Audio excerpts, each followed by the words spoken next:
आदरणीय साथियों प्रणाम। लोकसभा निर्वाचन 2024 के परिप्रेक्ष्य में इस वीडियो में हम बात करेंगे मतगणना के दौरान मतगणना के परिणाम का पत्रक किस तरह से तैयार किया जाना चाहिए। अभिलिखित मतों के लेखे यानी प्रारूप 17 ग या 17C के भाग 2 में हम मतगणना का परिणाम दर्ज करते हैं। इसका मूल स्वरूप आप अपनी स्क्रीन पर देख पा रहे हैं, जो कुछ इस तरह से होता है। लेकिन जब आप मतगणना करने के लिए मतगणना स्थल पर पहुंचेंगे तो आपको प्रारूप कुछ इस तरह से मिल सकता है। अलग अलग लोकसभा निर्वाचन क्षेत्रों में प्रारंभिक प्रविष्टियों में कुछ अंतर हो सकता है, लेकिन सारभूत बातें सभी जगह एक सी होगी। जैसे आप यहाँ पर देख पा रहे हैं, प्रारूप 17 ग, नियम 49 क और 58C ब्रैकेट में 2 देखिए। लोकसभा निर्वाचन 2024, राउंड क्रमांक, मतदान केंद्र क्रमांक, विधानसभा क्षेत्र क्रमांक, टेबल क्रमांक, कक्ष क्रमांक और कंट्रोल यूनिट का नंबर। कुछ इस तरह की सामान्य प्रविष्टियां आपसे अपेक्षित की जा सकती है। जिस राउंड की मतगणना हो रही है उसका क्रमांक, जिस मतदान केंद्र की कंट्रोल यूनिट गणना हेतु आपकी टेबल पर पहुंची है उसका क्रमांक, लोकसभा क्षेत्र में शामिल विधानसभा क्षेत्र का क्रमांक और नाम आपको लिखना है। जिस टेबल पर आप बैठकर गणना कर रहे हैं उसका एक क्रमांक होगा, उसका उल्लेख करेंगे। जिस कक्ष क्रमांक में गणना करने के लिए आप कर्तव्यस्थ हैं उस कक्ष का क्रमांक लिखेंगे। और राउंड क्रमांक 1 में यानी जिस भी राउंड की आप गणना कर रहे हैं उसके लिए कौन सी कंट्रोल यूनिट मिली है, उसका नंबर क्या है, उसका उल्लेख करेंगे। उसके बाद भाग 2 मतगणना का परिणाम, यह सभी निर्वाचन क्षेत्रों में इसी तरह से बना हुआ मिलेगा। इसमें कुल मिलाकर 5 कॉलम होंगे। पहला कॉलम सरल क्रमांक का होगा और दूसरा अभ्यर्थी का नाम। ये दोनों कॉलम पहले से प्रिंट होंगे। तीसरा कॉलम नियंत्रण यूनिट पर प्रदर्शित मतों की संख्या। चौथा भाग 1 की मद 5 के अनुसार कटौती किए जाने वाले परीक्षण मतों की संख्या। और 5वां कॉलम होगा विधिमान्य मतों की संख्या। कंट्रोल यूनिट का रिजल्ट बटन दबाने के बाद कंट्रोल यूनिट पर प्रत्येक कैंडिडेट और नोटा के लिए जो मत प्रदर्शित होंगे वो हम कॉलम नंबर 3 में लिखेंगे। जैसे उदाहरण के तौर पर आपको स्थिति स्पष्ट करने के लिए इस वीडियो में हमने ऐसा माना है कि 5 अभ्यर्थी हैं और 6ठा नोटा है, तो ABCDE हमने प्रतीकात्मक तौर पर लिखा है। प्रत्येक अभ्यर्थी को उदाहरण के तौर पर 100 वोट दर्शाए हैं और नोटा को 10। इस तरह से जो वास्तविक संख्या आपके मतदान केंद्र की है जिसकी आप गिनती कर रहे हैं, उस वास्तविक संख्या का आप यहाँ उल्लेख कर दीजिए। चौथे कॉलम में याद रखिए साथियों, सदैव 00 आएगा, क्योंकि संपूर्ण भारतवर्ष में किसी भी लोकसभा निर्वाचन क्षेत्र में टेस्ट वोट की स्थिति नहीं बनी है जहाँ तक हमारी जानकारी है। अतः यहाँ पर 00 आएगा। चूँकि यहाँ 0 आएगा अतः 5वें कॉलम में भी तीसरे कॉलम की तरह समान संख्या आएगी, क्योंकि 5वें कॉलम में जो हम संख्या लिखते हैं वो तीसरे कॉलम में से चौथे कॉलम की संख्या घटा कर लिखते हैं। क्योंकि चौथे कॉलम में 0 है अतः तीसरे में 100 में से 0 घटाएंगे तो 100 ही आएगा।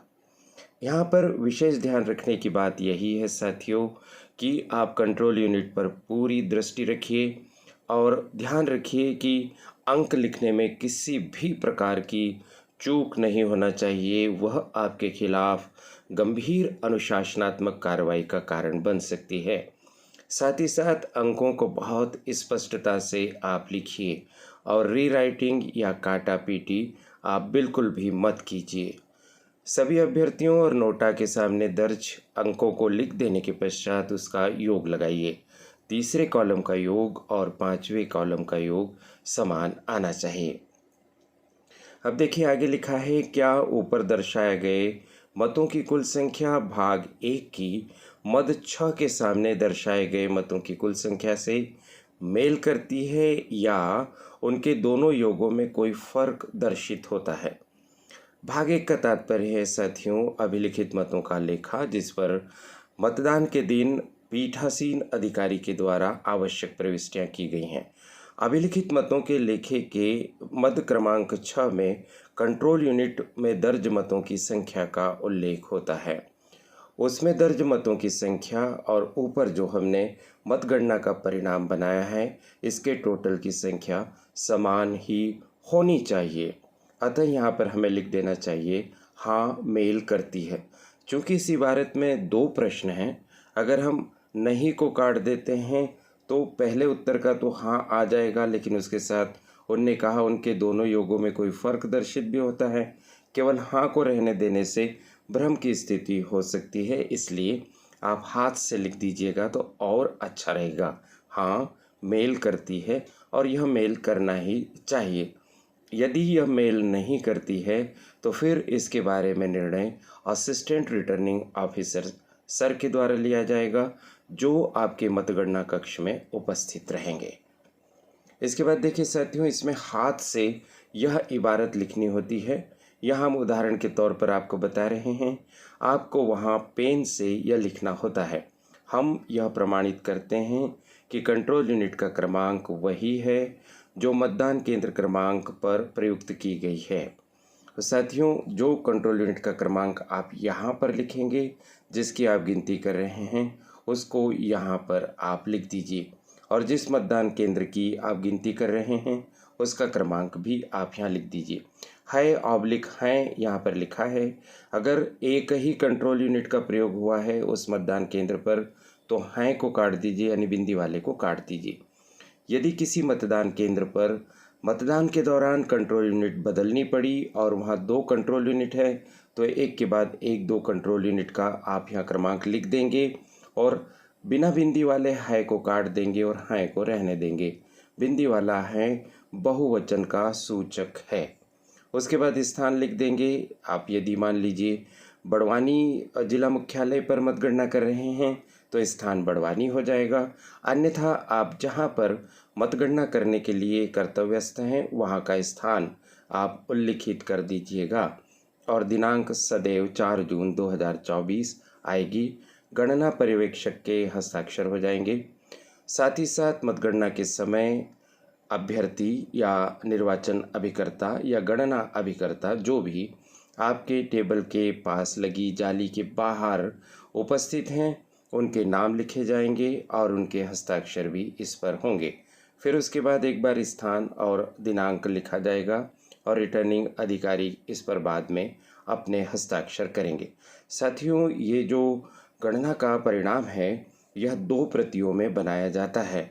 2 प्रतियों में बनाने के लिए आपको कार्बन दिए जाते हैं, तो आप इसको अच्छे से सेट कर लें, बीच में कार्बन लगा लें और देखें कि कार्बन कॉपी पर जानकारी या जो आप लिख रहे हैं वो वहीं आ रहा है जहां उसका स्थान है। अच्छे से आप उसको अलपिन से सेट कर लें और फिर उसके बीच में आप कार्बन रखें।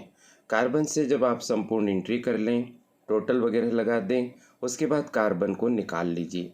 कार्बन को निकाल लेने के पश्चात आप इस पर मतगणना अभिकर्ता या अभ्यर्थी जो वहाँ उपस्थित हैं या मतगणना अभिकर्ता उनके हस्ताक्षर करवा लीजिए। जब वो हस्ताक्षर कर दें तो एक बार पुनः डेटा को देख लीजिए, डेटा यथावत है। उसके बाद आप गणना पर्यवेक्षक के तौर पर हस्ताक्षर आदि कर दीजिए। और ये जो 2 प्रतियों में बनाए हैं साथियों, आपने इन 2 प्रतियों को आपसे असिस्टेंट रिटर्निंग ऑफिसर सर के द्वारा उस मतगणना कक्ष में नियुक्त सहायक स्टाफ के द्वारा ले लिया जाएगा। इसमें से एक प्रति यानी जो मूल प्रति है वो असिस्टेंट रिटर्निंग ऑफिसर सर के पास चली जाएगी, जिसके आधार पर वो सारणीकरण का कार्य करेंगे, और दूसरी प्रति फोटोकॉपी के लिए चली जाएगी। फोटोकॉपी करने के पश्चात आपके पास वापस फोटोकॉपीज आएंगी। उनमें से जितने मतगणना अभिकर्ता आदि आपकी टेबल के लिए बाहर बैठे हुए हैं उन्हें एक एक कॉपी आप दे दीजिए। प्रत्येक राउंड की एक एक कॉपी दी जाएगी और कार्बन कॉपी जिस पर ओरिजिनल हस्ताक्षर हैं, आपके भी हस्ताक्षर हैं, उस कार्बन कॉपी के पृष्ठ भाग पर आप लिखिए कि अभिकर्ताओं को मतगणना परिणाम पत्रक की प्रतियां दी गई या उन्हें प्राप्त हुई और उसके बाद पावती उनसे ले लीजिए, प्राप्ति की रसीद उनसे ले लीजिए।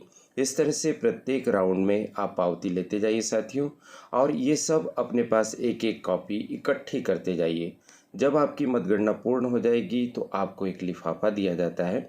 उस लिफाफे में क्रम से राउंड क्रमांक के अनुसार सारे के सारे ये मतगणना परिणाम के जो पत्रक हैं कार्बन कॉपी वाले, उन्हें जमा दीजिए, अल्पिन लगा दीजिए और लिफाफे में रखकर असिस्टेंट रिटर्निंग ऑफिसर सर को सौंप दीजिए। साथियों, इस तरह से यह अत्यंत ही महत्वपूर्ण पत्रक है।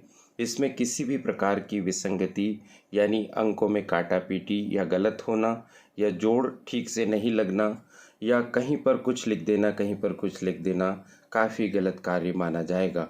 इसको बहुत सावधानी से आप भरने की व्यवस्था कीजिए। इस वीडियो में इतनी ही जानकारी। क्या मतगणना के संबंध में आप और वीडियोस चाहते हैं तो कृपया कमेंट बॉक्स में लिखिए। यह भी बताइए कि आप कहां से इस वीडियो को देख रहे हैं और यह वीडियो आपको कैसा लगा।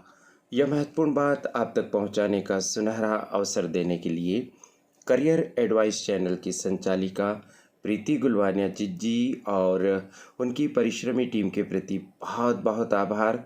आप सभी को शुभकामनाएं। नमस्कार।